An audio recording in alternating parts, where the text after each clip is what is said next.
to give unto us. You see, if you have noticed, Sister Luz, the word that was spoken by Saint Stephen in this particular verse, this is the Moses that was in the church in the wilderness, with the angel which spake to him in Mount Sinai, and with our fathers who received the lively oracles to give unto us. This is a very great information to consider, Sister Luz. Yes. That the word church is not only used during the time of our Lord Jesus Christ. See? Yes.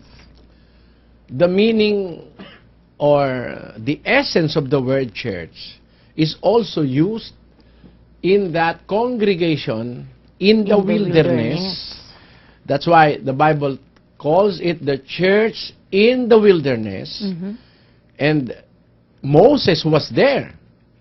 You see, there is a very great difference in time from Moses to the time of our Lord Jesus Christ. Yes. Thousands of years, Sister Luz. Thousands of years before Jesus Christ, our Lord said that I will build my church. There was already a church existing, and that is in the wilderness of Sinai with Moses there. And with the angel who spake to him at Mount Sinai. See that? Yes. How will you now believe, or how will you now assert that the start of the church is only when our Lord Jesus Christ have established it or have built it? It is not. Because thousands of years before the coming of our Lord Jesus Christ in the flesh, there was already a church existing in the wilderness. And that is the people of Israel. The congregation of Israel, which were gathered at the foot of Mount Sinai with Moses as their leader. They are called by Stephen as the church, an authority of faith in the scriptures, as a church. In fact, it was called the church in the wilderness. Now, the word church is of Greek origin, which is ecclesia in Greek, but there is a Hebrew synonym to that word. And what's that, Brother Eli? In Hebrew? The congregation in Israel is called in the Hebrew Bible as Kauhal. Let us read from the book of Psalms, chapter 22, verse 22, which says in English, it says, I will declare thy name unto my brethren. In the midst of the congregation will I praise thee. See, I will declare thy name unto my brethren. In the midst of the congregation will I praise thee. That is the Psalm of David. Sister Luz. Now, what is that congregation wherein he is going to praise, Sister Luz, the name of the Lord? In the Greek, if we are going to take that word congregation that was translated in English, in Greek it is kauhal. Let us put that on our screen.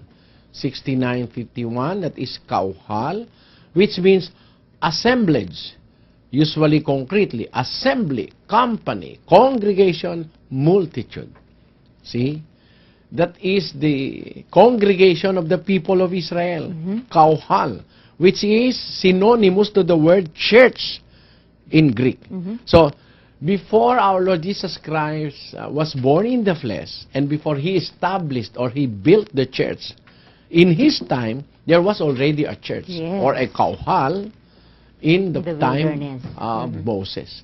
Rightfully, it was called by Stephen, the church in the wilderness. So, we must be reminded of these things, so that we will not be misled as to the claim of other pastors that the church only existed during the time of our Lord Jesus Christ. There was already a church in the time of Moses. In fact, there is another information in the New Testament that will tell us that there is already a church really before the Christian era.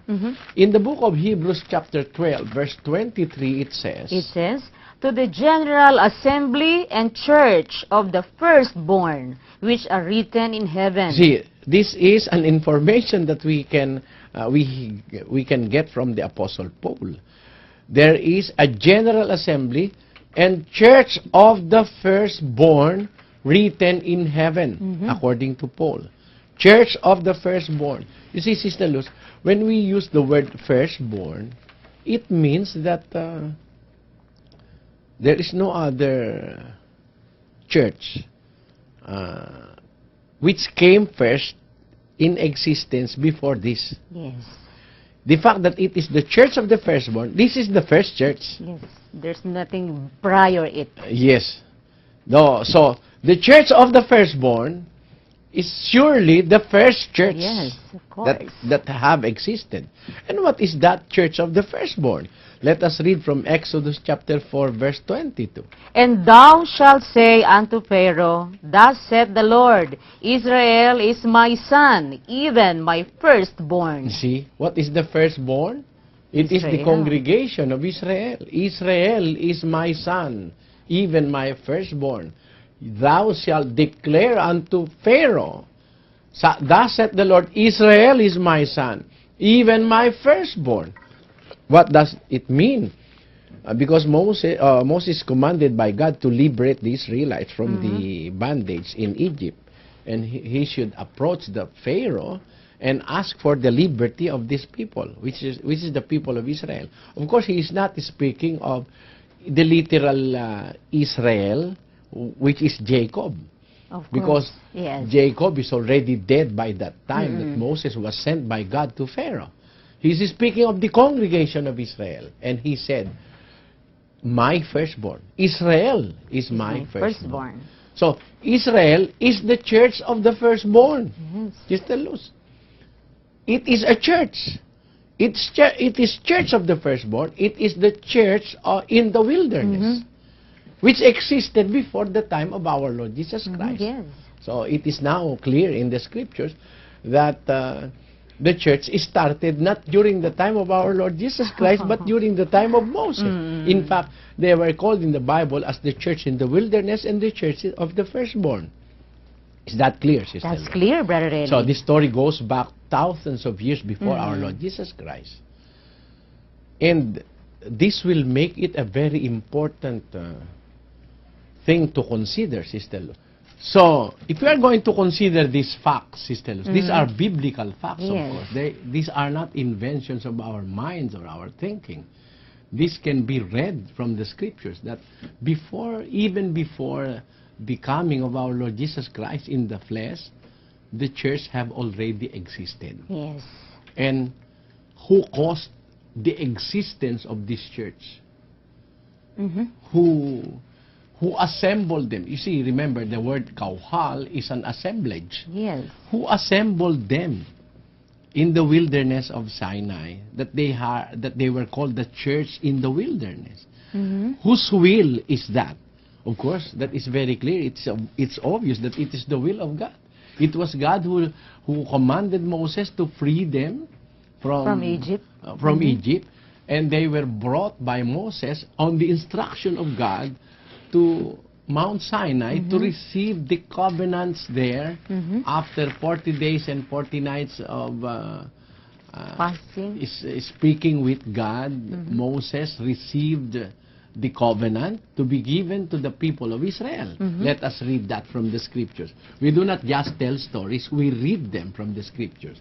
In the book of Deuteronomy chapter 5, verse 1 onwards, it says, And Moses called all Israel, and said unto them, Hear, O Israel, the statutes and judgments which I speak in your ears this day, that ye may learn them, and keep and do them. The Lord our God made a covenant with us in Horeb. The Lord made not this covenant with our fathers, but with us, even us, who are all of us here alive this day. You see, it is the will of God that they be assembled there at the foot of Mount Sinai. Moses told the people of Israel, Hear, O Israel, according to him in verse 1, the statutes and judgments which I speak in your ears this day, that ye may learn them and keep and do them.